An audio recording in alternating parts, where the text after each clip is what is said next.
Hi, beautiful souls. This is Sadhana, and welcome to my channel. And Happy New Year to everyone. It is New Year's Day, where I am on the west coast of Canada.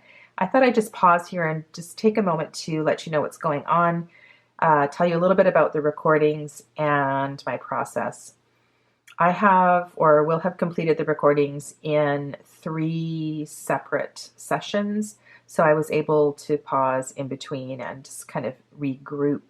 This spread is one that I use frequently, and I really like it because it does give a good complete kind of reading. If you choose 4 oracle decks that support the energy of the reading that you're doing, and if you can kind of get oracle decks that support each other, that have a similar kind of vibe.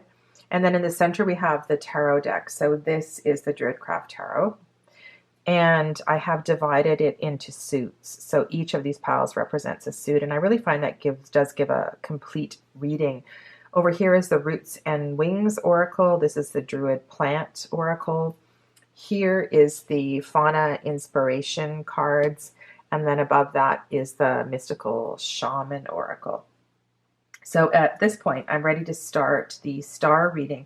But there was something that came up when I was watching the playback and having a look at the reading for the Tower. And this might be kind of interesting to everyone in Tarot Tube and Tarot Land. I had this kind of a vision, and I've never considered this before, about the Tower. Just let me grab the Tower card for you so you can look at it while I'm saying this. I was thinking about the number 16. And what came up for me was 4444, and how many 4s that was, and how many 4s that was piled up on top of a 4-year. And it just felt like a really, it felt like too much structure, too much, some of these things are so very hard to express, but it felt like excessiveness. It felt like just way too many 4s. And then I started thinking, wow, no wonder the Tower needs to explode.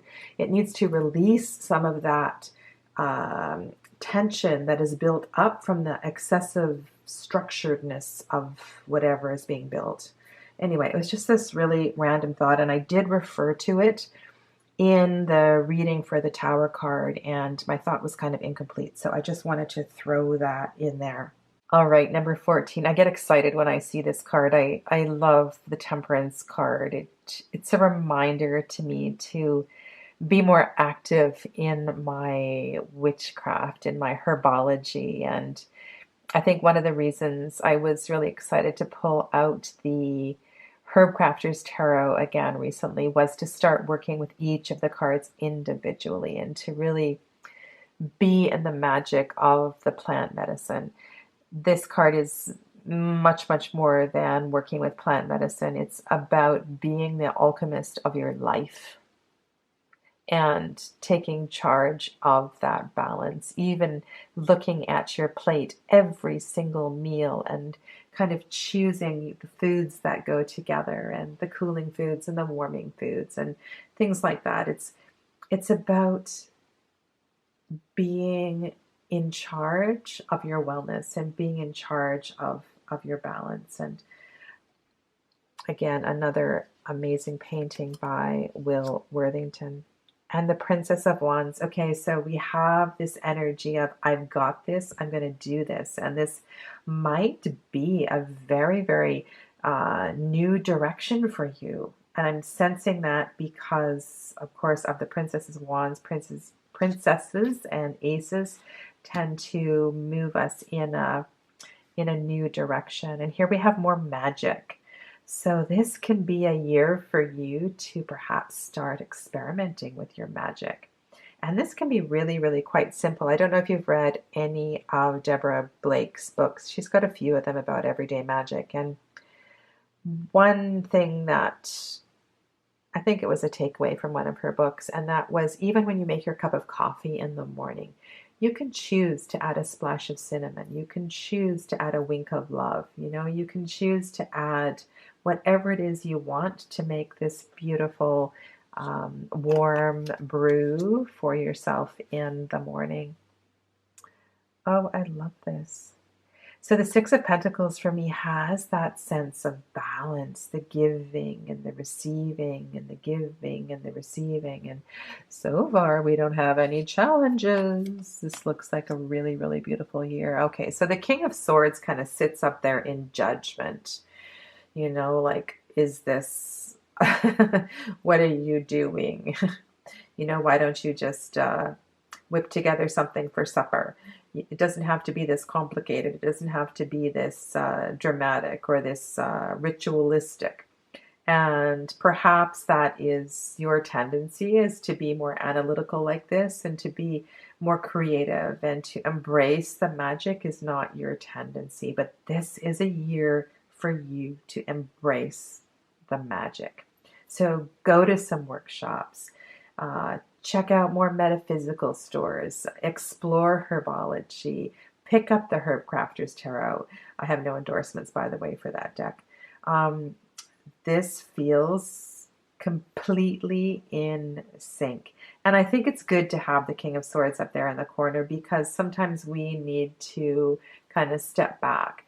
Every kind of new endeavor that we take on, sometimes we go to we take it too far. This is so gorgeous. I know the key word here is duality, but this is the temperance right here in the center. That is so awesome. Oh, when I decided I was going to do these readings, I was a little bit fearful, because I thought, this is a lot of readings in, a day or two, and how is this going to play out? But I'm really kind of happy with the way this is going. And then we have Nettle. So Nettle has, there's so many messages with Nettle, but Nettle isn't what it appears to be. And if you have ever stepped on Nettle or walked into Nettle, you know how painful it is and how much it hurts. But nettle is just this beautiful, beautiful medicine, and it is the plant that is so appreciated by the alchemist.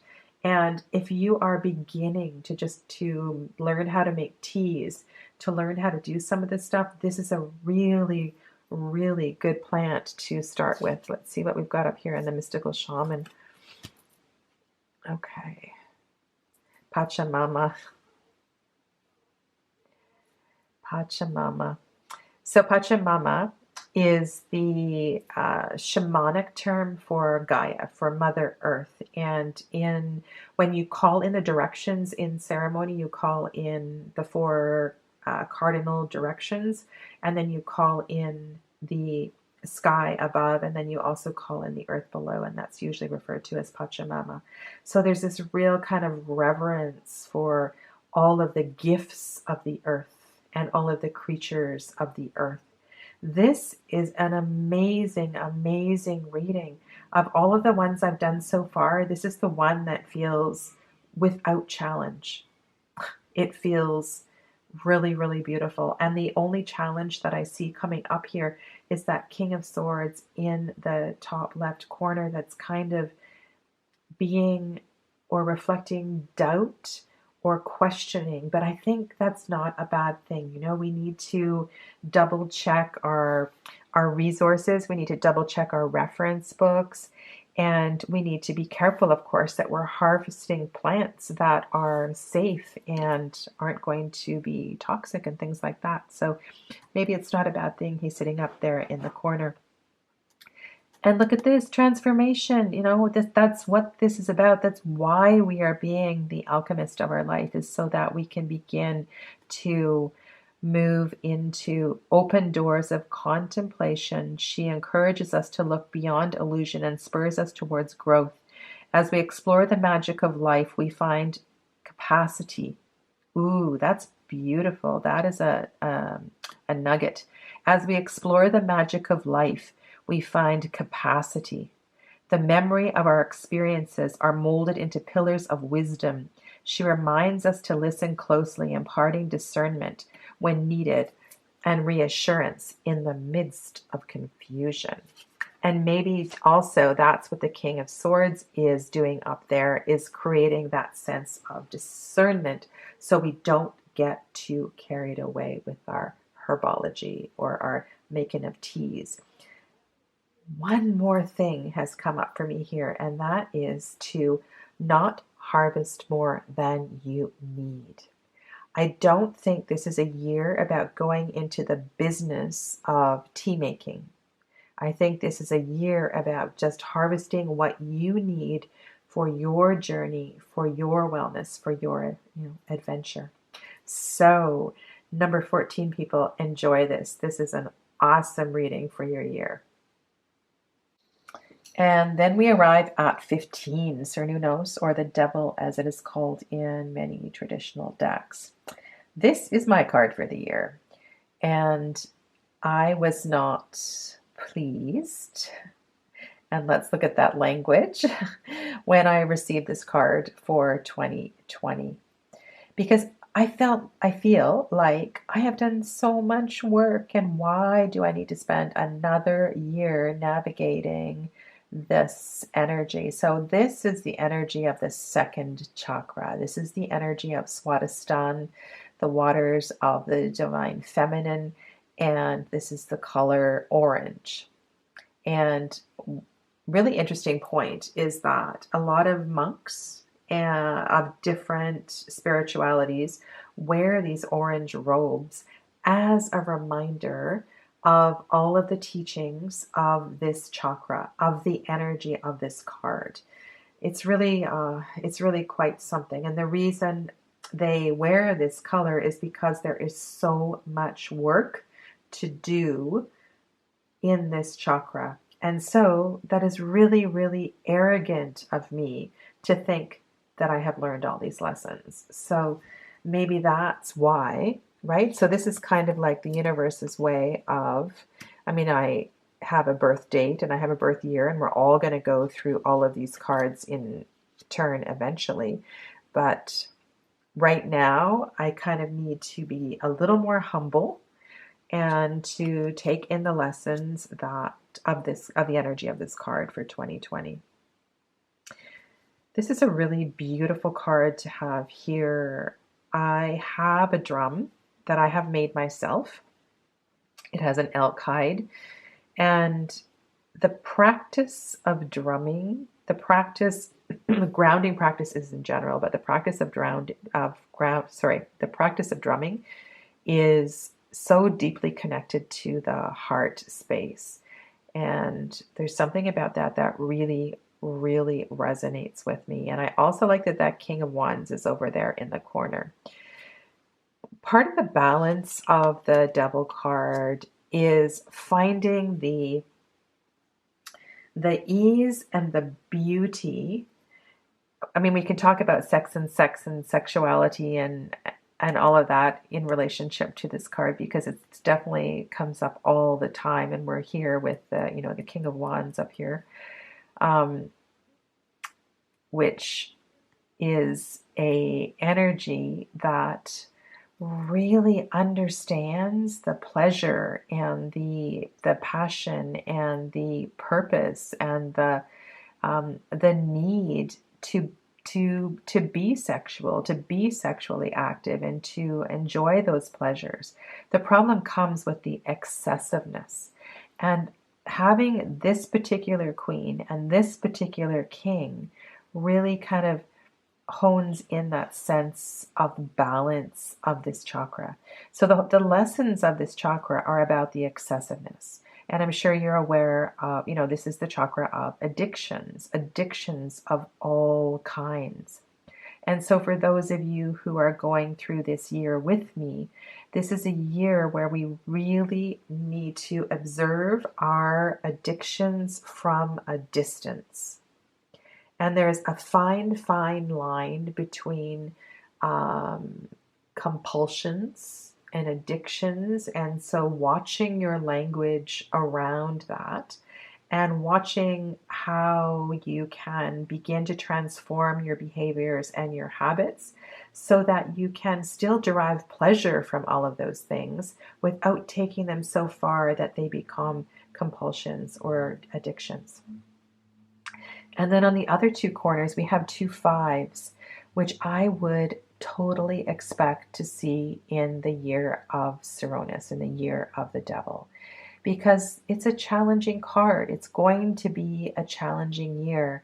And the Five of Swords also speaks to watching your language, right? Being really, really careful about the battles that you choose, being careful about how you approach it with your words, and, no drunk dialing, right? This is the card of no drunk, well, people don't dial anymore, no drunk texting, things like that.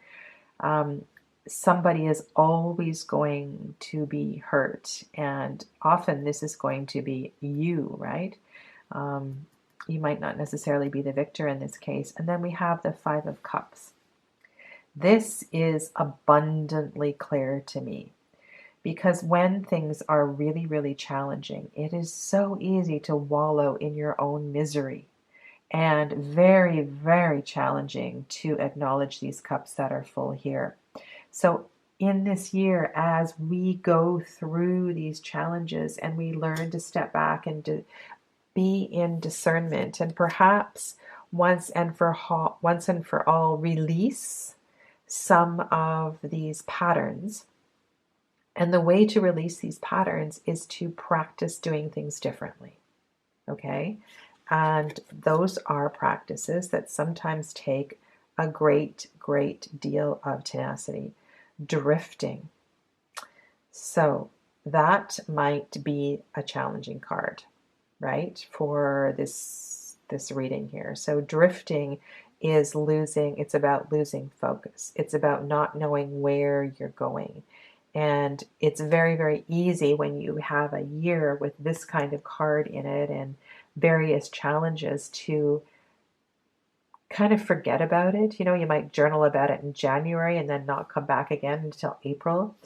This card is a reminder to kind of really reel it in and to just make this as important, even more important than if you have a gentler card for your year for 2020. The thing I like about the metaphor of the mushrooms in general, is the web. And that whole web of mycelium that is underneath the forest floor. And if I can just sometimes come back to that metaphor of the web, it makes things feel a lot easier.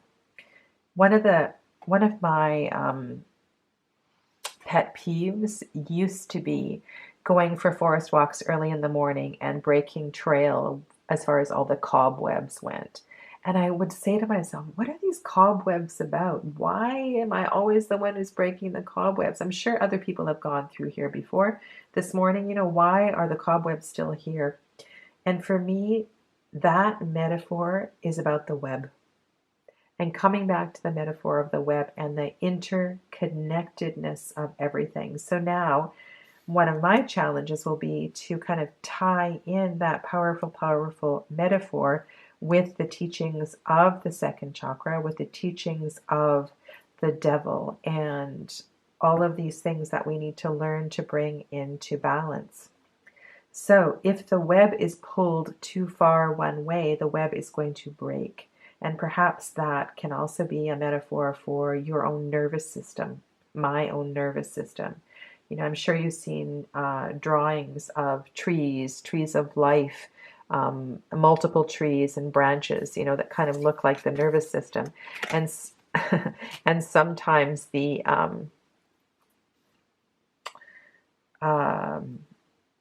just like looking at a web or tree branches, you can kind of take that to be the nervous system, even looking at the horns here.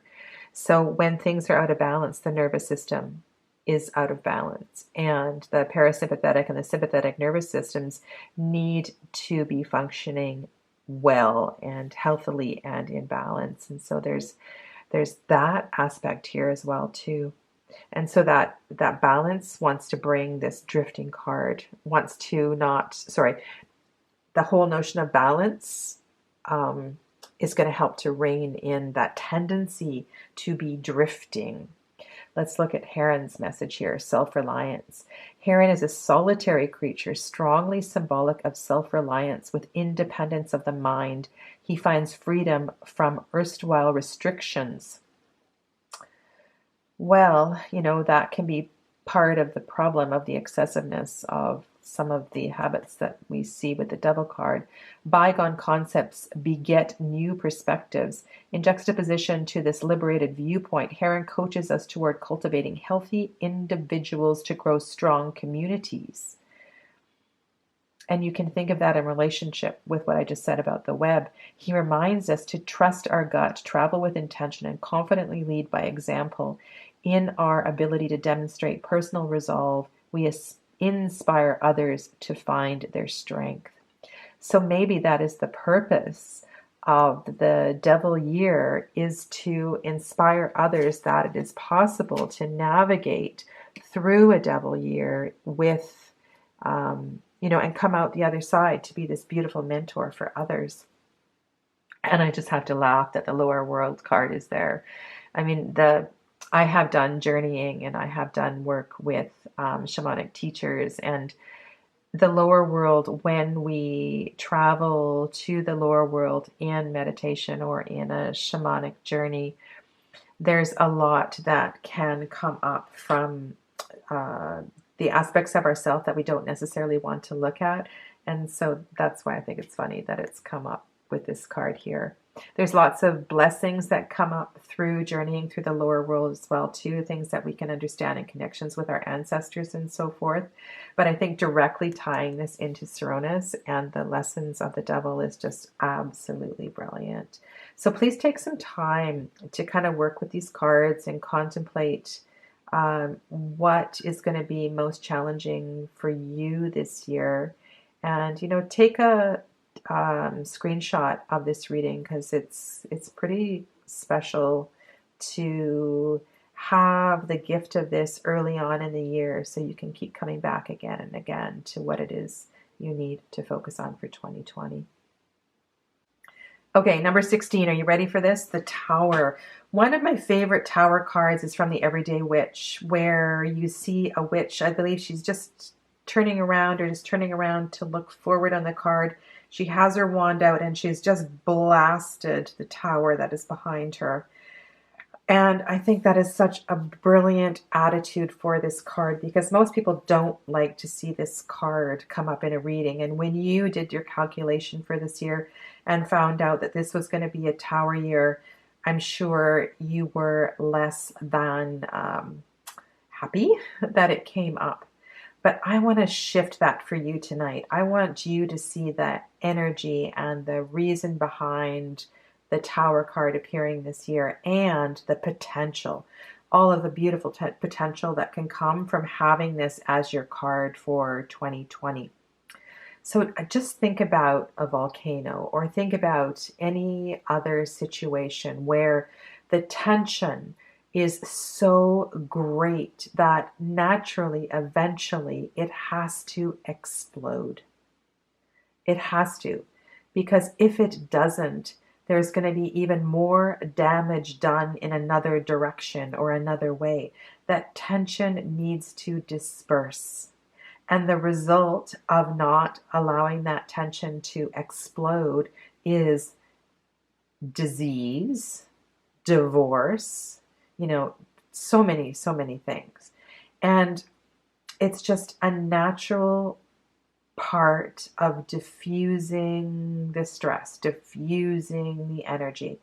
And the Tower will show up in horrible ways, but it will also show up in much more subtle ways. So let's kind of have a look at the energy of the Tower for 2020. Two of Wands. Okay, so just really simply, so we have two wands. We have fire, one on each hand, and we need to decide which way we're going to go. Are we going to be in the tension and be okay with the tension and allow ourselves to get sick and allow ourselves to be miserable?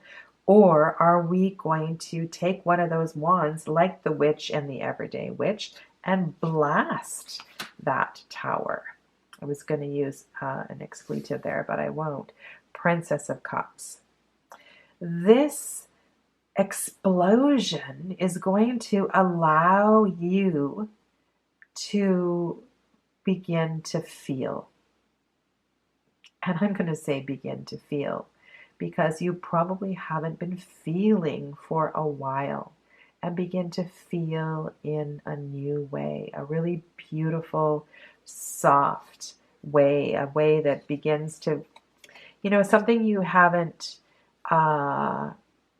been able to do because you've been so absorbed in what it was that you were creating, this tension that you were creating. And this tension can be anything. This tower can manifest as all kinds of things. Two of Swords. So you have another two there. So this is going to be a year very much of balance so as each of these, because if this is your card for the year, there's going to be more than one explosion. There could be one major explosion, but there's going to be aftershocks, and there's going to be a few different situations, because you're probably not going to get it the first time. This is what happens. We don't pay attention. We don't listen to the signs. We don't listen to the signals. And so the universe has a way of giving us these mini towers, and then we might get a big tower, and then, we still don't get it after the big tower. So the universe says, okay, here you go. So there's going to be decisions along the way, and I really want you to allow energy to diffuse and to disperse. And so as you are making these decisions, you really go inward, turn inward. That Two of Swords for me is really a meditation card. It's not so different than the Four of Swords. The Four of Swords is a little further along the path. There's been a lot that's happened along the way, but this Two of Swords is really important to turn in and to really kind of connect to your third eye, and to do some work with the third eye, and to really begin to this is also about discernment, and to making clear and decisions that feel are going to serve you, right? Not rash decisions. This has happened because you haven't had that discernment along the way, and you've allowed this to create. And it's just so beautiful that we have the Prince of Pentacles here and the Princess of Cups. When I read the court cards, there's a few different ways that I read them, but for the most part, these court cards are a reflection of your energy. So it's a more youthful energy. It's a more peaceful energy. It's a lot slower energy. So this is going to help really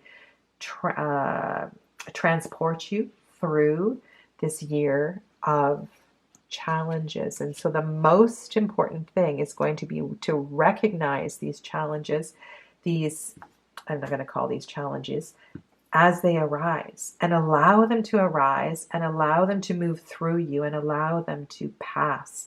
That direction card is absolutely stunning, right? It's about choosing, kind of speaks to this card here, choosing which way to go, and seeking that clarity so that you can move forth and through all of the experiences.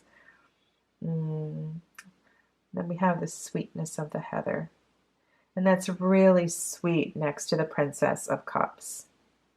There's something about heather, about the honeybees, about the sweetness of heather, honey. Just about, my mother used to cut heather, and we used to have bundles of heather around the house all the time, 12 months of the year, because it dries beautifully as well too. And I know that there is a lot of medicine connected with heather, and I believe it's also connected to celebration. It has a lot of beautiful, positive qualities. And so I would take this card as a reason to not ignore and to allow this year to really diffuse all that has been building up. Let's see what the hawk has to say.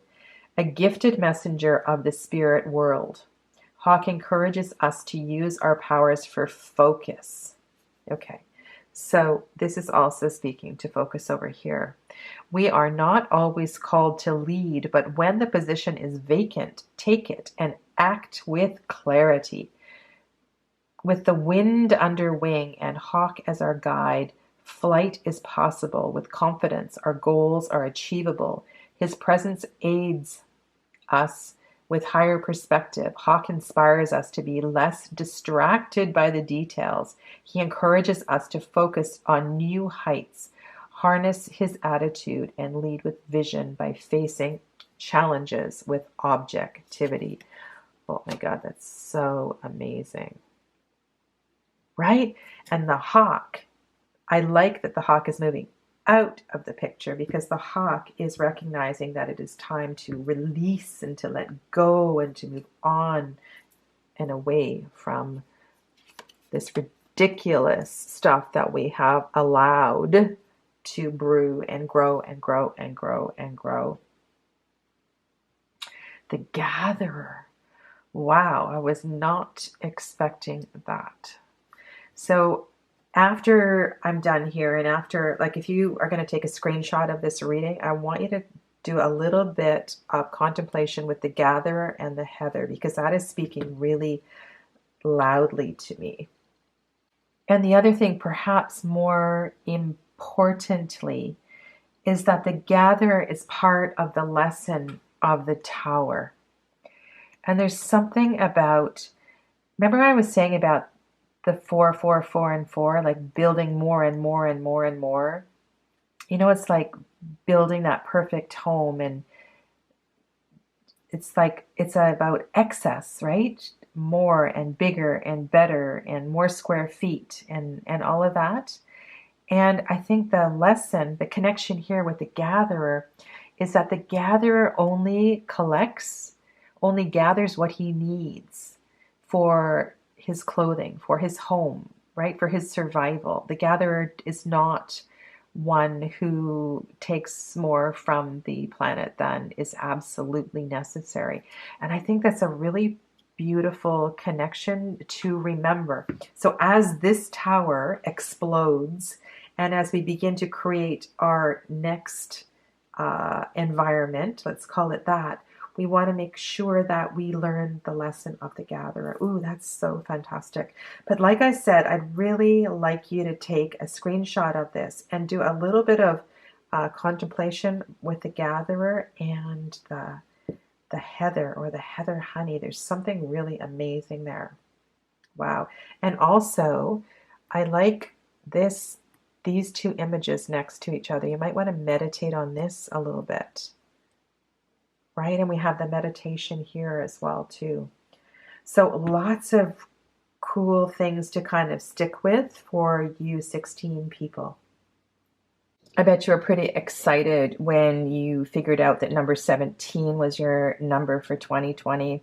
It's such a beautiful, peaceful card. It feels very clean and cleansing and healing and peaceful. And I hope that all of you that have a 17 year have that experience. And if your whole year is not a star experience, that those glimpses of the star experience you can kind of hold on to and just, keep those close to your heart. There's something else before we kind of pull up the other cards I wanted to talk about, because we're looking at the Druidcraft Tarot.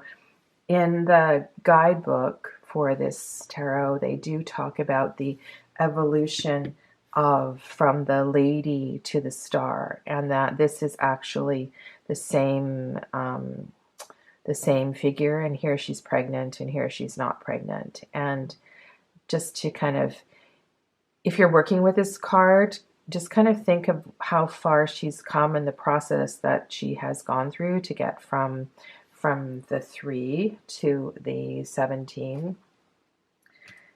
And then here is the counterpart number. And I mentioned this before throughout these readings, and that you might want to look at so here we have 17, so 1 plus 7 is 8, and here's your other 8 cards. So you might want to watch the reading for the 8 card. But the other thing that really kind of speaks to me, and I often do when I open up a new deck, is I have a look at these 2 cards together. The Temperance card and the Star card. There's some magical relationship between these 2 cards. And in a deck, if that relationship is shown, or I feel it, or there seems to be, some kind of continuity in the story of the illustrations, it really makes me feel more connected to the deck, because I feel the flowing of the water, usually there's 2 shells or 2 jugs or 2 something as well in the Temperance card, as well as the Star card. And I kind of like to look at the relationship between them. So I just thought I would put that out there. But this reading is about you for 2020. It's about the energy of the Star card and the energy supporting that card. So we have, and by the way, I have so all the cards are back in the pile, and I have reshuffled. So we may be seeing some cards that we've already seen before. So we have 9 of Wands and Prince of Cups.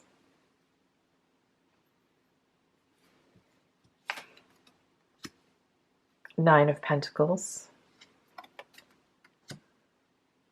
and 3 of Swords. So lots of different energy surrounding the experience of the Star. Last night I did a reading for the Star card as well. And I really felt that my energy was not in the reading, and also the cards were quite disjointed, and I had a very challenging time putting sentences together. And that doesn't tend to happen for me with readings. And again, as I pull these 4 cards around the Star card, I feel that lack of fluidity. And it really makes me feel uncomfortable. So I'm going to go card by card and see if I can weave this story together for you. Because there's so much serenity here, and calmness and completeness, in this card. And I just feel it's, energetic. Energetically, there's nothing wrong here.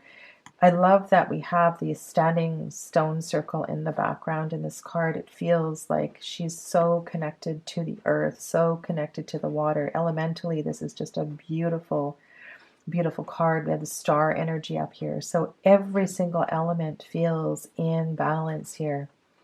And so I have this job here as a reader to bring in the energy of the 9 of Wands and kind of look at this. Well, is this going to be a challenge for 2020?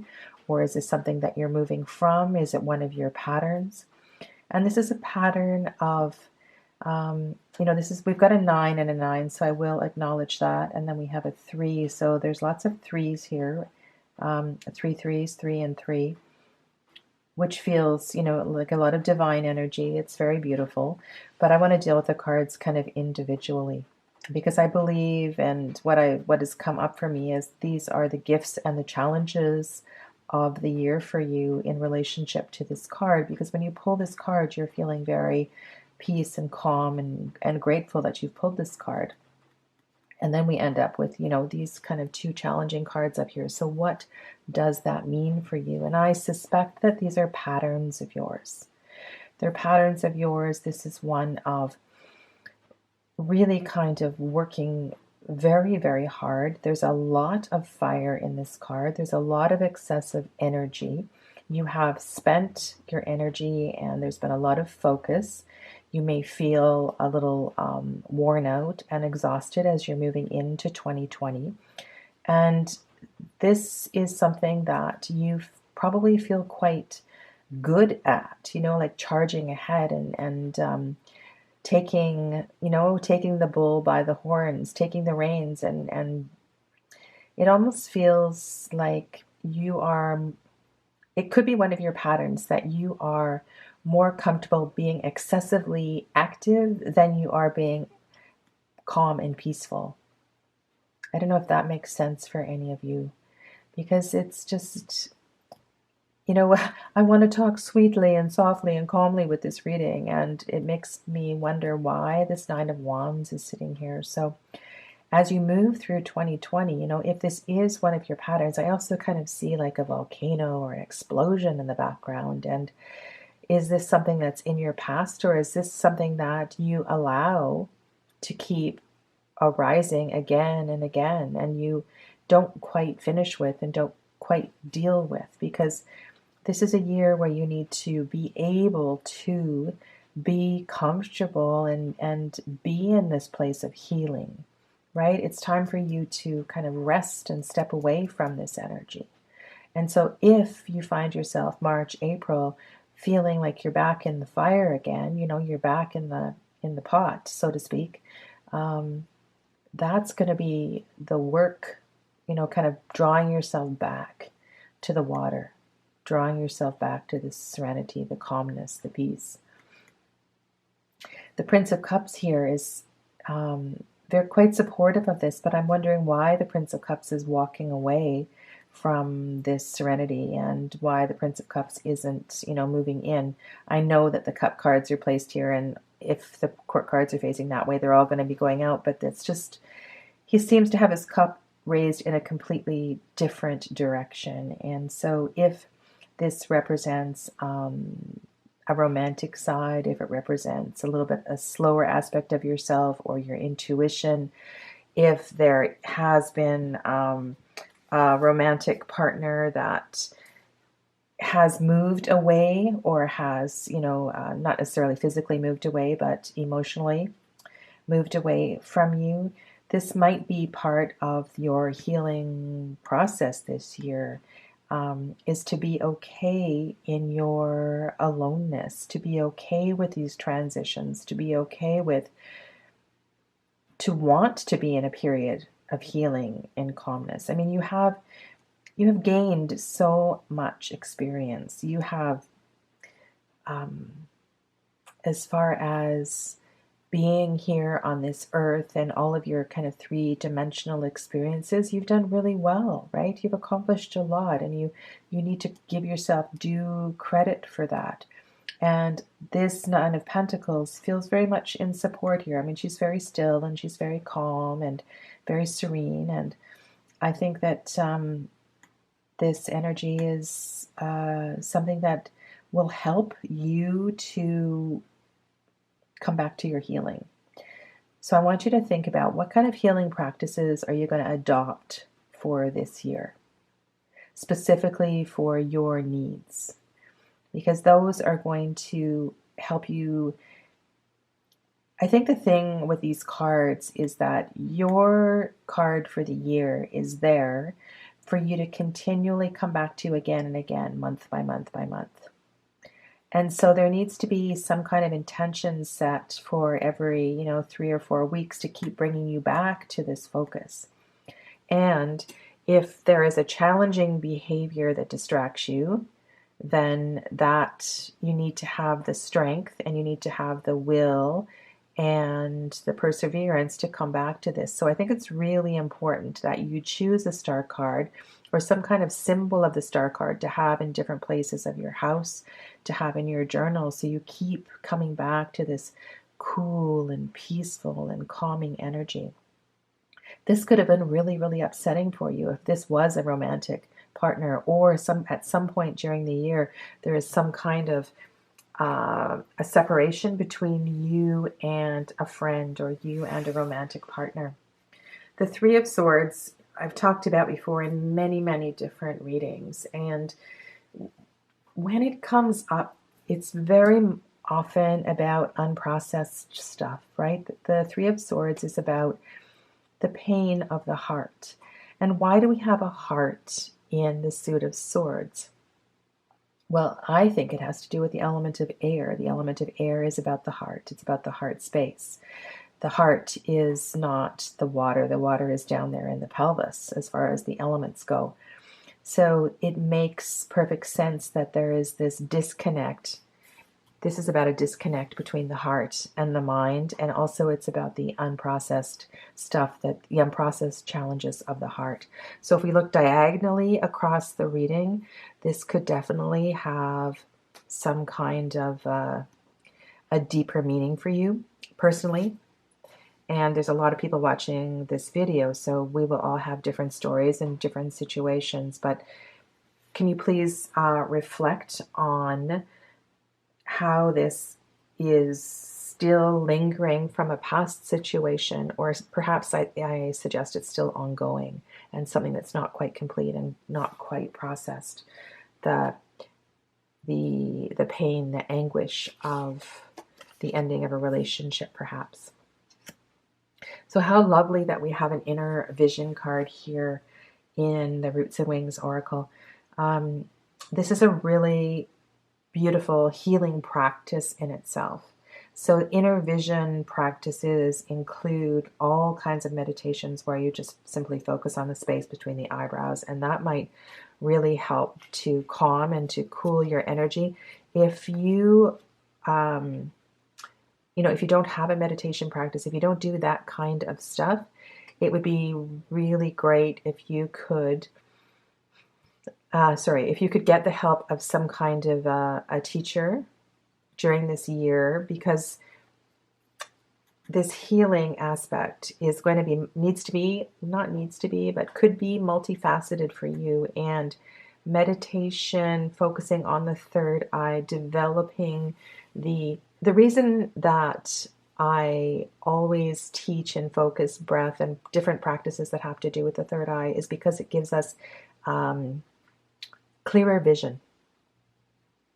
Isn't it funny, 2020 and 2020 sight, that we're moving into this year, and we have the energy of the four and the restriction of the four, but 2020 refers to clear sight and clear vision and perfect vision, and I just find that dichotomy really, really interesting.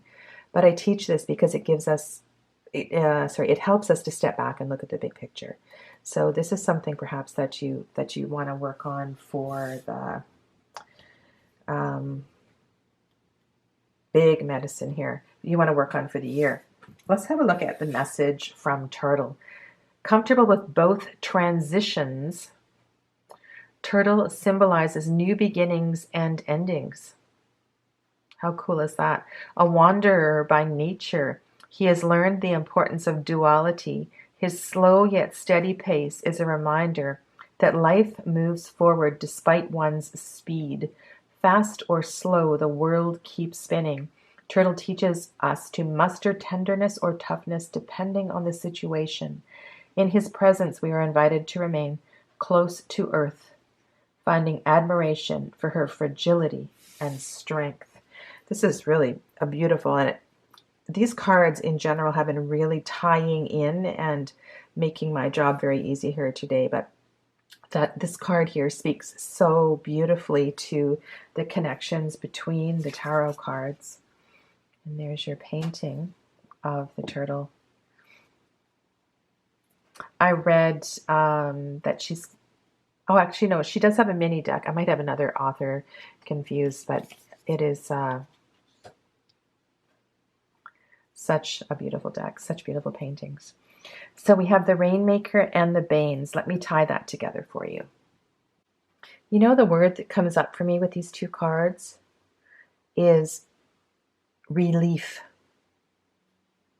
R-E-L-I-E-F, relief. And when we think of these toxic, poisonous plants here, I think the tendency is to go to the poison, to go to the toxicity of these plants. But the secret is that apothecaries, witches, medicine men, for many, many generations, have used these plants in the correct dosages for surprising benefits and for relief, such as relief from pain. And I don't know why that word is, it's just, I want you to think about that word relief and what that might have to do with the star for you for 2020. And then looking at the Rainmaker, there is also this sense of relief here, because the Rainmaker is kind of like a medicine man who does the dance to bring in the water when the land is parched, when the land is dry, when the land is cracked and hurting and it needs healing with water. And I'm looking at the water here as well too. So there's this sense of this year tremendous healing. So I also get that, and that's the word of healing, cleansing, and healing.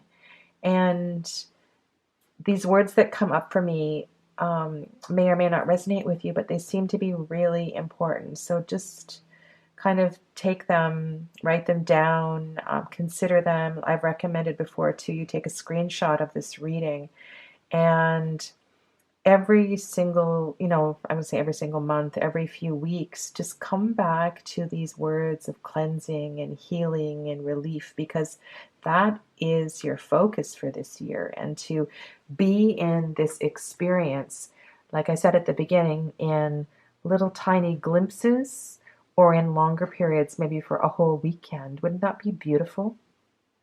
So thank you. Thank you for sharing this reading with me.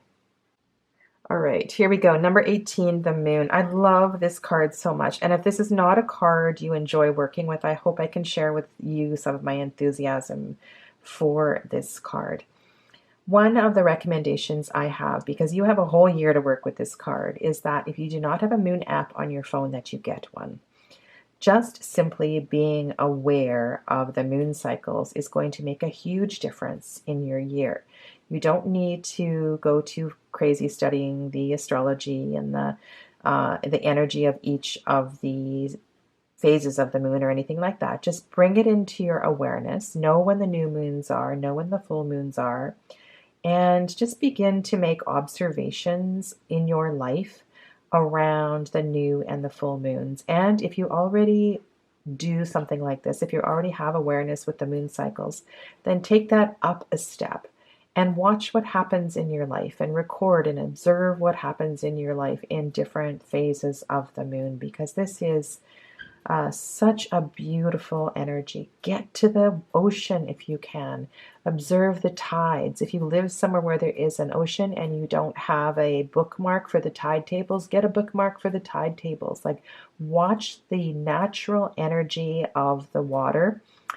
It has such a powerful, subtle effect in the way we can be with the earth and be with the energy of the planet. And I say this because I do this, and the energy of the water is not necessarily a grounding energy, but it's definitely a deep energy of connection. And when I see the Seven of Cups card here, in this particular year, in this particular mood, this does not feel like a negative card. It feels like a card of being and getting to know the energy of excessive water, because we're getting up with the sevens, right? So there's a lot of emotion. There may be a lot of, hits with your intuition and things like that. So it feels like I want you to experiment more with everything in every aspect of the moon this month, this year. Please don't go to excess, though. I've said this a few times throughout the readings, and that it is important to, especially if you're new to some of these things, is to take it in manageable steps. And if you are well practiced in a lot of practices, then invite some new practices into your daily or monthly cycle. We have the King of Wands sitting up there over this very watery reading, and the Nine of Swords. So let's go Nine of Swords, which feels like also a lot of emotion, but it's also a lot of being in your head. The card is drawn to look like an emotional card. At least that's how I see it. But it is, we're dealing with air, right? We're dealing with the mind. And in most of the cards, the person in the figure in the card has their hands on their head. So there's this feeling of either a racing mind, monkey mind, or insomnia, or something, just too much thinking.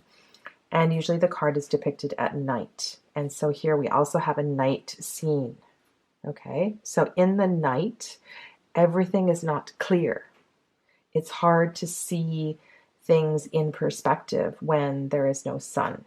So just really keep that in mind. It's really, really great to be out in the moonlight, and every month or every night actually, to be out in the moonlight and the starlight. But we can get really unusual perceptions, and things can feel very shadowy. And what I mean by that is they can feel a little heavier, because what tends to arise are the difficult things, the things that we have a harder time processing, some of our patterns that are a little stickier and maybe we have avoided working on. And so this whole year could be quite a heavy one for you, quite heavy. And so the excessiveness, the excessive emotion, the excessive thinking, the excessive mind needs to be kept in check. And so that's beautiful that we have these two cards in the corners. So make sure that when you start to feel you've gone a little too far in one direction, that you have your candles lit, that you are doing a little bit of speed walking, you're going up the stairs at work instead of up the elevator. You need to keep the fire lit so this doesn't become a problem. Right? We want to invite balance into our life so that we feel well and we feel whole. This card here is a perfect example of the wellness and the good feelings that come from the giving and the receiving. And I love the way that it's illustrated in this card, because sometimes in other decks, the issue is this charity or is this egoism? And I don't really kind of want to get into the nitty-gritty of this card, but in this card it feels really beautiful and really wholesome. And so by giving and by receiving, what's that expression? Random acts of kindness, you will move with this energy much more easily. Random acts of kindness. If you need suggestions for that over the year, I have lots of good ideas. But there's actually an organization called randomactsofkindness.org. Look at this image. Look at this image. So the fish is up in the air, which is unfamiliar territory. So that tells me that for probably many, many of you, diving deep into the moon, into the shadow, into the waters of the subconscious, into the kind of hard, deeper work of patterns that we have been avoiding is going to be quite uncomfortable. So keep coming back to what brings you into balance. But remember that your work this month is in doing that. And then over here we have the whale. Whale exemplifies the life-giving spirit within us. With a blast from her blowhole and a splash from her body, we are reminded of the greatness surrounding us. Thanks to Whale's graceful grandeur, we are able to ride upon her back as we journey to find meanings well outside of our human understanding. In awe of her presence, we are guided to travel inward in contemplation as we dive toward the depths. She gently nudges us to explore our creative spirit and essentia. As we dive toward our depths, and that's kind of what this year is about is going deep into places you may not have gone before. So that might be encouraged through very simple meditation practices. You might wish to join some kind of a group if you haven't explored that before. Oh my goodness. Okay. So serpent has a lot of different nuances, a lot of different connotations, but I see right away, you know, Kundalini rising and that kind of thing. So I definitely want to speak to that. And then over here we have the guardians. So look at all the things that are being mirrored here. Look at the water. We're here at the ocean. We're here in possibly in a pond. And then here we have a lake. So there's a lot of water. There's a lot of mirroring going on. And I would like to share with you just a few sentences from the guidebook from the Druidcraft Tarot. The guardians are the 3 trees which together act as preservers of our health, possibly even prolonging our lives by strengthening the immune system and the key organs of the heart and circulatory system, the liver and kidneys. Each of them is a member of the Ogham family of 18 trees and 7 plants that make up this mysterious woodland alphabet that has come to be known as the Druids' tree language. The card shows a birch tree growing between an elder and a hawthorn. The 3 trees act like guardians of the sacred pool in which we can see brook lime, also known as water pimpernel. This may be the mysterious Samalis revered by the Druids, according to the Pliny. So there's this, for you this year, I feel this is your protection. This is your card of protection so that you feel safe in your journey and looking into your subconscious. I don't know if you see this. I've looked at these cards so many times, but I actually see a human head, shoulders, and a body here. And I know this is a reflection of what is above, but it just looks so beautiful and brave to be glimpsing into the waters and, you know, just having the courage to go to these places. As I was contemplating this shape here in the water, I'm looking across the table at the serpent shape here.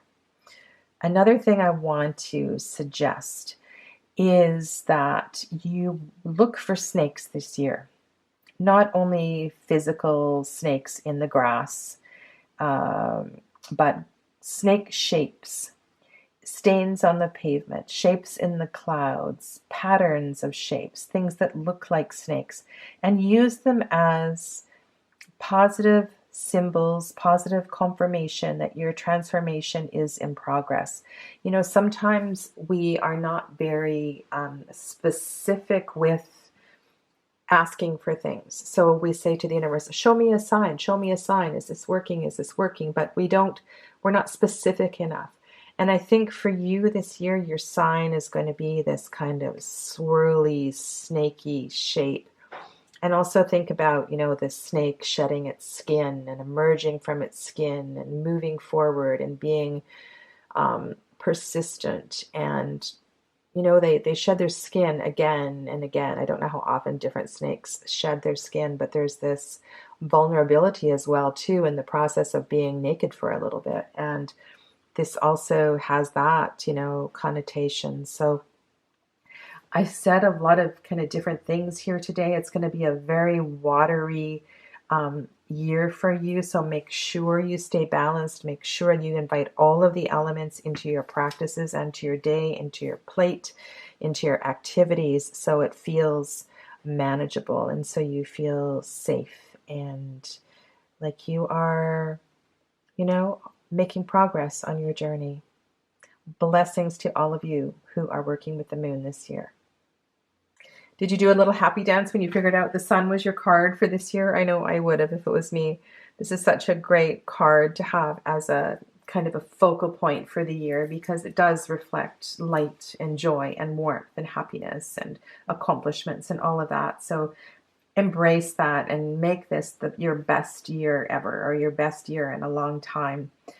Also, I invite you to embrace the energy of the sun, embrace the energy of fire, and bring that into your day, bring that into your life. And if it's something you don't normally do, is, to consciously get out for a walk in the sun and to maybe amp up your physical exercise so you feel that burn in the body, or burn more candles, or just really kind of bring the light in this year, because that light is going to be your healing medicine for this year in all of its, in all of its forms and all of its manifestations. And so here's your fire here. And we have a card kind of in a defensive position, a protective position. Sometimes I see the Seven of Wands as completely necessary. We kind of need to create this wall around us so that we have space to regroup, to figure out what we're going to do, to figure out what our next step is. Maybe the people on the outside don't understand why we're doing what we're doing, so we kind of need to create that space. But this is really important to acknowledge that it is temporary. And if you are feeling excessively defensive and protective, it's really kind of important that you withdraw even further for a little bit. Sometimes when we make shifts in our life, there are friendships that are lost permanently or temporarily, and sometimes this card speaks to that. And then we have the Nine of Cups. Well, that is perfect, isn't it? Because that goes so well with this solar energy. We have the Five of Pentacles. And I think the Sun card is just really kind of shines such a beautiful light on every card that it touches. And so let's kind of move into that. And there's a sun in the distance of the Five of Pentacles as well too. So that is definitely going to be amplified. And if you have been, or you're worried about, or something is coming to bring you into kind of a situation of scarcity of something, scarcity of food, scarcity of something to do with your home, or even with your job, that is probably not going to be as bad as you think it is. And that might be part of the reason why you feel kind of in this protective mood, this protective mode. I find that when these kind of stories kind of come to my mind, you already know what I'm talking about. There's already something that's kind of developing. And if you don't, just take your time with these suggestions, write them down, take a screenshot of the reading, and come back and contemplate it later. But I think the most important thing here is that the sun is going to amplify, like a clear quartz crystal. The sun is going to amplify the energy of all of these cards in a positive way, right? So it's going to shed light. It's going to shed healing light to all of this. It's going to bring clarity and warmth and comfort. It's even going to melt some of the ice around the King of Swords. And it might help the King of Swords, take off some of those edges. And over in the top right corner, you also have a good fortune card. So while there may be a few challenges this year, while there may be a few things that come up that feel, oh no, not this again, please know that you have so many gorgeous cards here that it's not going to be as bad as you think it is. So if your tendency is to go down in the dumps right away, that's going to be a practice for you to go, oh yeah, okay, whatever. Something else coming up for me is that it's important to remember that the joy, the blessings, the sunshine, the warmth is only part of a whole. And if you look on either side of the sun card here, we kind of have both sides of the coin. And so here we have a whole experience. And what the sun teaches us, much like the wheel teaches us, is that we can't have one without the other. And part of the process of becoming more well is to not go so far down into the depths and to not be so manic in the peaks either. And this is actually really kind of lovely. And I think that's part of the process this year, is to really rein that in and be joyful in your joys, be sad in your sorrow, but just know that on the other side, there's something else coming. This feels kind of really special, and I'm glad that that is there for you, because it's going to keep this year very, very real and very, very balanced. Wild woman. There's so many different things that I want to say here, but here's one. One is that in letting go of the past, in shedding the skin, you create space for the good fortune. You create space for the light and the luck and the joy. The wild woman is unreserved, uninhibited. She allows her inner light, her inner joy to shine, and there is so much glory and healing, and in the presence of others, she brings more light and more joy. So whether you are a man or you are a woman watching this reading, this is really an important message for you. This is important medicine, and it is definitely going to make this year fun and exciting. So when I see the Sun card and I see this card in relationship to each other, it's going to be really good for you to step a little bit out of your comfort zone and to play a little harder, right? To have fun in relationship, have fun in your adventures, have fun in your work, and to whatever that is for you, just really kind of be that person that you always wanted to be, in your 20s, when you're a little bit younger. If you are in your 20s, don't dumb down your inner fire. That's, this is your theme for the year. And the Bethany over here. So I know, oh my goodness, Bethany has an abundance, Bethany is a medicine for abundance of diseases. I forget how many it's said to be good for, but I kind of feel like you can probably do no harm this year. Everything will be looked after. Just keep letting go of the old, keep shedding the past, allow your inner light to shine, keep things in good perspective, and just keep coming back to the light. Okay, number 20. Rebirth, transformation, judgment, whatever you want to call this one. This is going to be a big year for you, and I suspect that you have been preparing for this for some time, and you may have had several challenging years, kind of feeling a little bit of victim mentality. You've done a lot of work. You've done, you've made a lot of steps, but haven't seen the progress. And it feels like that in a year where your card is 20, you have this opportunity to really step forth into this whole new place, this whole new experience, this whole new perspective of how your life should look and how things should be. So it also takes courage, and you have to be willing to make those changes to step in that new direction. So you've done the work, you've done the preparation, you know what you want, you know what's in your heart,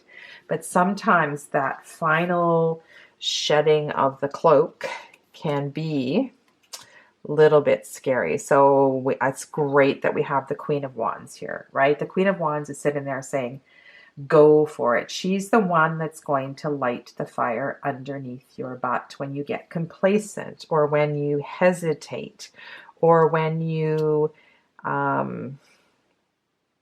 think that you're not able to do it, or you get back into your caretaker mode, right? She's going to be the one that's going to spur you on or encourage you. And I believe that she exists deep in your heart, and she was always there, but you did not keep her light burning bright enough.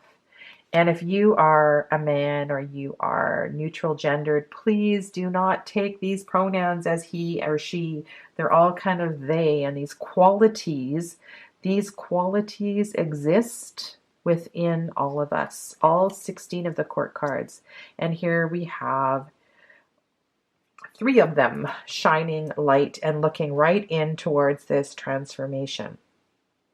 So the Queen of Cups is underneath the Queen of Wands. And I just think it's remarkable to have, because when we are in a transformation year, when we're in a judgment year, that final step is the hardest part.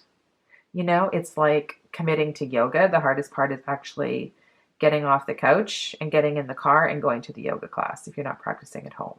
Right? It's like with anything, it's just getting there. It's just doing it. And so you have these really strong feminine figures, these feminine archetypes, energy supporting you with this. And it's lovely that there's all this feminine energy because it's nurturing and it's healing, and it feels like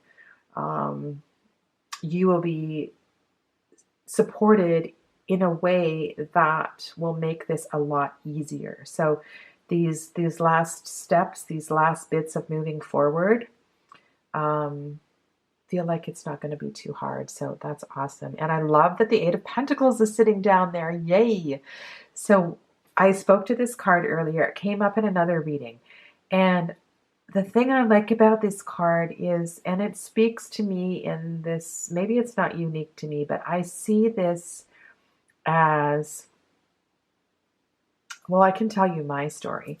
When I was in high school, I wanted to go to broadcasting journalism school. I wanted to go to a technical institute. And the school counselors told me that I was too smart, or I was too intellectual, or you know how you do all those IQ tests and different career tests and things like that. And I was told that I needed to go to university and I shouldn't be going to technical school. And I hated university, frankly. I went through it. I got a degree or a degree and a half, and I did fine, but I did not thrive. It was not my passion. It's not what I wanted to do. And it wasn't until I was actually behind a microphone at a skating competition, and I started doing broadcasting for figure skating events, that I felt that purpose, and I felt that power, and I felt that strength within, and I knew, and I thought, wow, you know, okay, I was right. All those school counselors were wrong. And the energy of this 8 of Pentacles is about, and that's part of your transformation, it's about allowing that thing, that project, that way of life that you always wanted to come forth. You know, it just feels, there's so much light in the 8 of Pentacles. And so you need to really trust what you always knew about yourself. And the court cards surrounding here knew that all along. The Princess of Swords. One of your shortcomings might be articulating this to everybody in your circle. Because while she is very, forthright, she's not really experienced in the language department. So she's just beginning to formulate her words and to formulate her thoughts and to put that all together. So this might be something that you really want to work on. You know, you might want to work on writing out your plan, or writing out your speech, or writing out what it is you have to say and share with others. Grounding practices through a period like this are super important. And I know I've repeated myself, I'm sorry, so many times. I have a lot of suggestions about grounding in the 2020 video that is not too far back on my playlist. If you want to know more grounding practices too, there's also a link to one of my blog posts, and I have some suggestions there for you. But that will really, really help with this year of transformation for you. And then we have Cuckoo Pint, Salamander, and the sacrifice. Let's go first to the salamander, adaptability. A salamander symbolizes adaptability. He encourages us to explore transformation. Yay. Intuition. Yay. And motion. Yay. Rather than fight the inevitable, he becomes a catalyst for change, a willing adapter. He finds little reason to resist. Living through loss, he brings gifts of renewal, regeneration, and growth. He beckons us to manifest what we need. Salamander teaches us that loss exists in our minds. The road to restoration begins in the heart. There we go. Oh, what a beautiful painting. Okay. Fresh battery. The camera's not mine. I am truly touched that you got this card in this reading. It is, and also the sacrifice. Well, there's quite a few amazing things in this reading, and I really encourage you to keep this reading, either a screenshot of it or just write it down in your journal, because there's lots of things that you can contemplate over weeks and months with this reading. But what the Cuckoo Pint offers us is a reminder of that teaching. It comes in all spirituality, is that the lesson, the teaching of the chalice and the blade, and the divine union of the divine masculine and the divine feminine, bringing us in ultimately into balance, into wellness. And so we're able to find and understand our spirituality and understand the human experience. It is just, it's really quite profound that this is here in this reading, because this is a year of rebirth, and this is a year of really kind of embracing this teaching and understanding that. And I think the sacrifice card is over there. I want you to think sacrifice sacred, right? Sacred, think about ritual, think about sacred, finding the sacred in the mundane, the sacred in the everyday, sacred moments in every breath, bringing in special practices to little aspects of your day, maybe creating a new altar just for this year, a special altar to bring in a practice, maybe just as a practice as you walk out of the house in the morning. Maybe there's a special altar that you're going to create by your front door, or there's something that is just in celebration of this year of rebirth and transformation for you.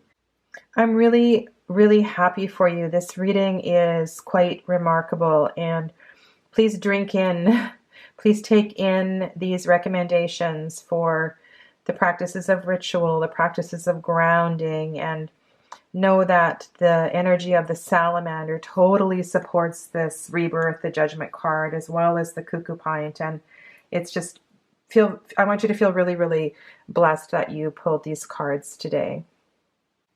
All right, XXI The World. Let's just contemplate what this actually means. What does it mean to be at the end of the major arcana? What does it mean to have completed a whole cycle? And please know that in your lifetime, you will have completed, and you will complete several cycles and several laps through the major arcana. But in 2020, this is a year of winding up something big, or some things big. This is the year to really be in celebration, to be in reverence of everything that you have done. And if there are aspects of your life that are feeling less than celebratory, this is part of your medicine in finding the gold, finding the beauty, finding the grace in those things. I love on the Druid craft how we have the elements around the figure in the middle. Makes it a lot clearer for those who don't read astrologically. So we have the Princess of Wands, the Two of Cups. That's really sweet. I'm just kind of picking up here on youthful energy. And for those of you that work with me, you know how I read the court cards. And so I want you to look into your inner light, look into your inner child, look into the mirror and find the energy of the Princess of Wands. Find that youthful spirit. Find that little girl, that little boy who loved to skip and play and dance, or the woman at the party who used to ask everybody to dance, the person who loves to travel and adventure and take a different path, and who has really good stamina health-wise, things like that. This also, to me, these two cards, speak to fertility and relationships. So that may be something that is you want to keep in the back of your mind. Let's have a look at the cards on the left. We have the Seven of Pentacles and we have the Four of Swords.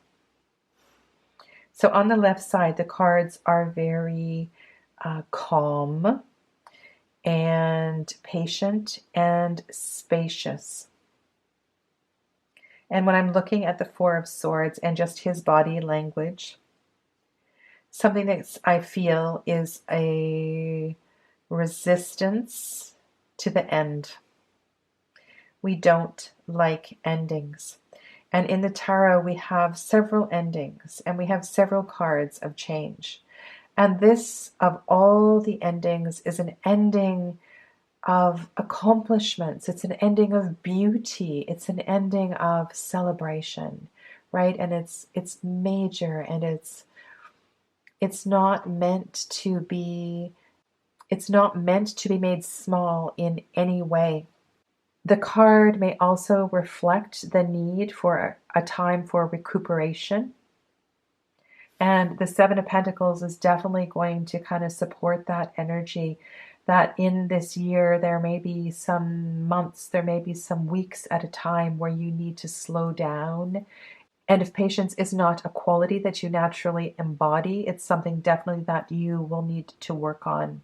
In a previous reading, I talked about mistletoe, and mistletoe being a symbol of rebirth and an opportunity to start fresh and to move into, a new space and a new cycle. And this to me is like a precursor of what is coming next, what is around the corner. Let's turn over the oracle cards. We have Blossom. I've pulled this card several times. I really connect with that card. Oh, we have the Restorers. So the Restorers really speaks well, like these three cards here speak well to each other. So I will come back to that. In this deck, if you're not aware, there are three cards, and we've had all three of them appear in readings, where there are multiple plants in one card. And so that's what the Restorers are. The Restorers refers to those three plants. We have Seahorse, which is contentment. Seahorse is a calm and mild-mannered spirit satisfied to amble throughout the sea. Father to many, he is dutiful and attentive, willing to bear the load. He is utterly content to be who he is. He is utterly content to be who he is. Feeling no urge or pressure to be something he is not. He is accepting of his calling. When Seahorse is present, he encourages us to consider the friction in our lives, reminding us to reflect upon our perspectives with objectivity. In neutrality, opportunities manifest that might otherwise remain hidden. That's lovely. I'm a little bit in love with this deck. I just find that the messages that are needed just appear at perfect times. Okay, so when I turned this over, I was like, all right, what is this about? And, I I said this is a year of winding things up. And I'm not sure how this is going to manifest for you. One thing that came to mind was saying farewell to children when they go off to college. But it might be very well saying farewell to a loved one in another way. The beloved is this beautiful connection of the heart space. And I want you to go right into the heart chakra and just really embrace the energy of what this is. And I talked about this actually in the previous reading where we had the cuckoo pine here. So the heart chakra represents the union of the upper three chakras and the lower three chakras. It is that place of perfect balance, that place of unconditional love, the place where we nourish ourselves with gratitude and compassion. And so there's something really beautiful about this reading. And if for some reason this is about a departure and it's about a goodbye, and the reason I'm saying that is because the world is a year of winding things up. Perhaps, this is about the death of a loved one. And for some of you, that may well be the case. And finding the beauty in the experience of your journey with that soul is part of your process this year. And of course, that won't fit for all of you, but you can think of some of the things that I say in metaphor, not necessarily directly. So what I said was, find the grace, find the beauty in the relationship, and then let it go. For some reason, this need to recuperate and restore, this need to move more slowly is present in here. There's also this need for playfulness and lightness. There's this sense of blossoming over here. So these two cards are kind of egging each other on. They're encouraging each other. So there's a few different things happening in this reading. And the restorers, which I'll come to in a second, is really in support of, this energy here. Sorry, I'm just pausing here because there's a couple of things going on.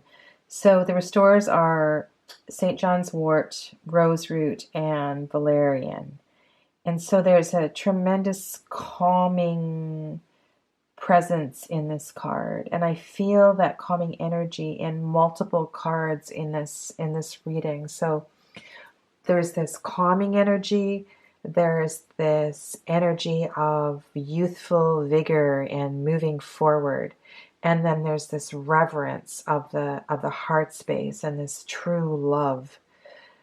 So there's three things you might want to jot down and just kind of see how they work their way into your year.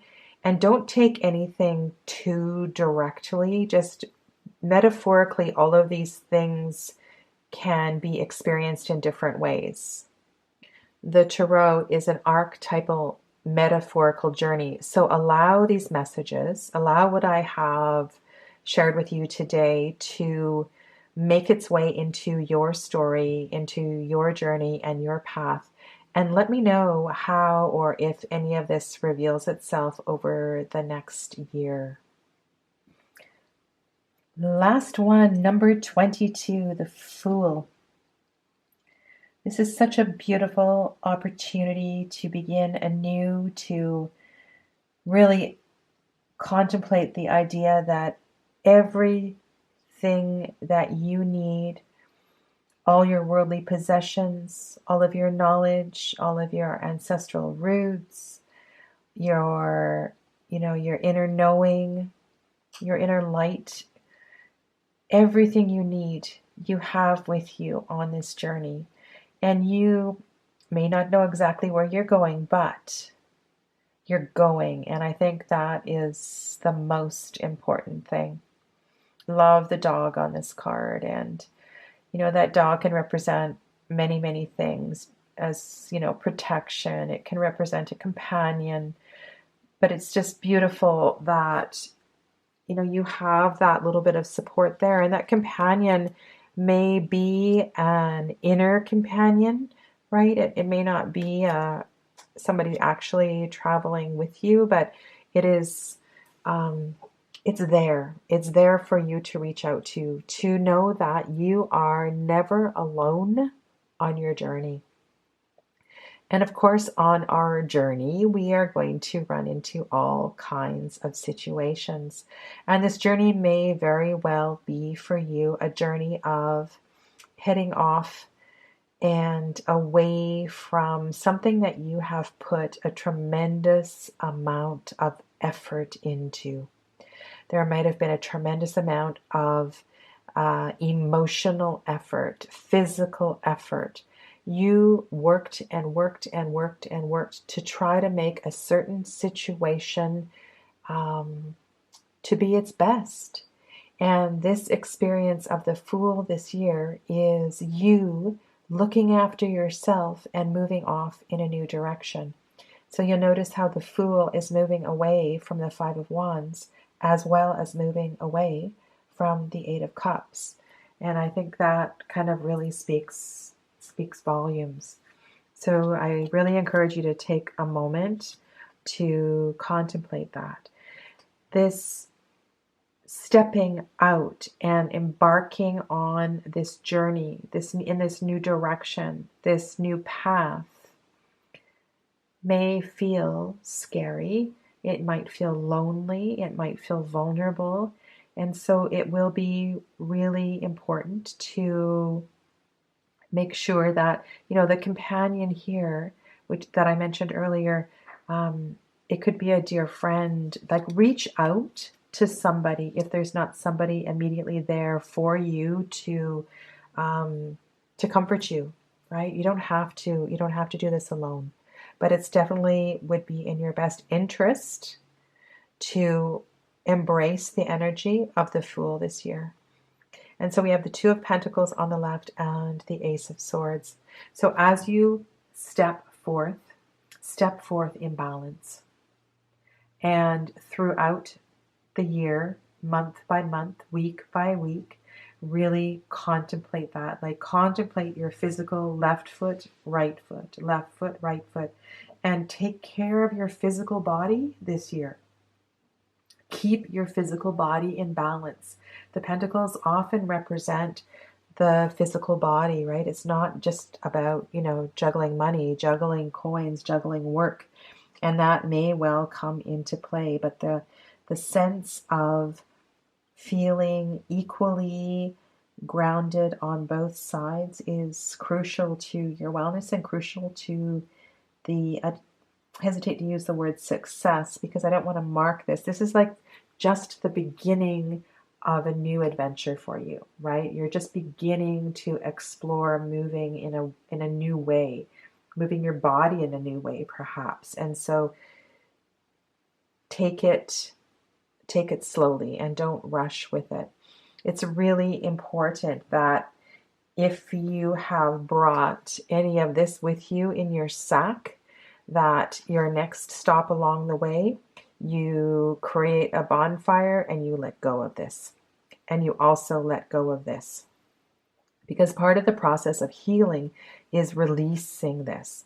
These memories, these connections that these things may have over you, if you do not break those ties, they will continue to linger in your physical body, in your emotional body, and it'll make your journey difficult. It will make it difficult to keep yourself well and whole, physically, mentally, all of that, okay? And then over in the top left corner, we have the Ace of Swords, which, when I see this card, it reminds me of a scene from Merlin, the TV show. But, you kind of you can feel the energy of the hand, the sword emerging from that lake. And it just feels like it's such a beautiful surgence and brilliant. It's so brilliant energetically. So this is our true going forth. And I hope that Ace of Swords encourages you to grasp this opportunity to move. this should also encourage you to find and to refine your language around this adventure. So your words, your communication, your writings. Make sure you take your journal with you on this adventure as well too.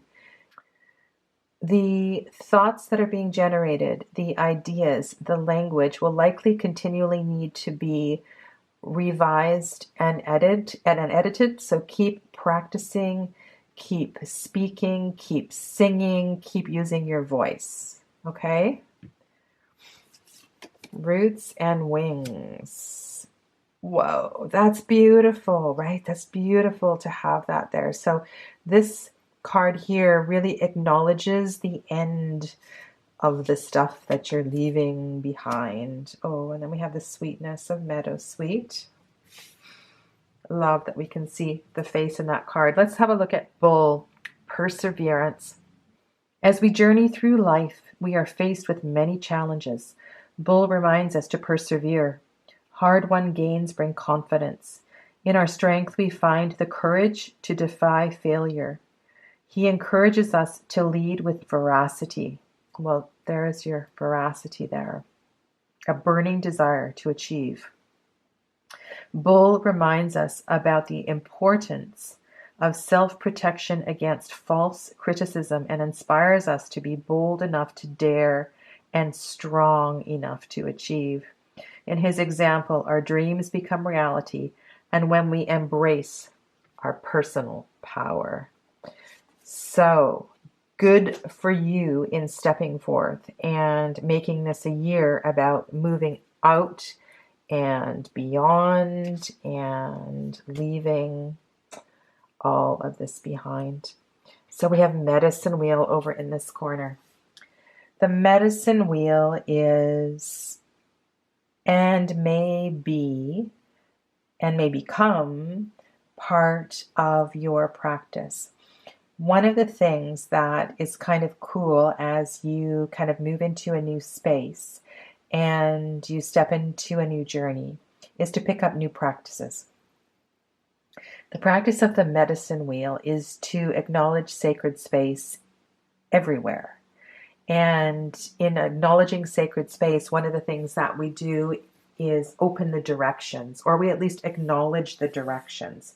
So when you set up a fire, you set up rocks to mark north, south, east, west, and you call in the directions and you invite the teachings of the directions and the blessings of the directions, as well as the sky and the earth. And it's really a lovely practice. You can make it really simple. You can make it really complicated. But there's something about that and if you look at the medicine wheel, so we walk the medicine wheel. It's one of the terms that's used as you go through the different teachings of the medicine wheel and the different practices of the medicine wheel.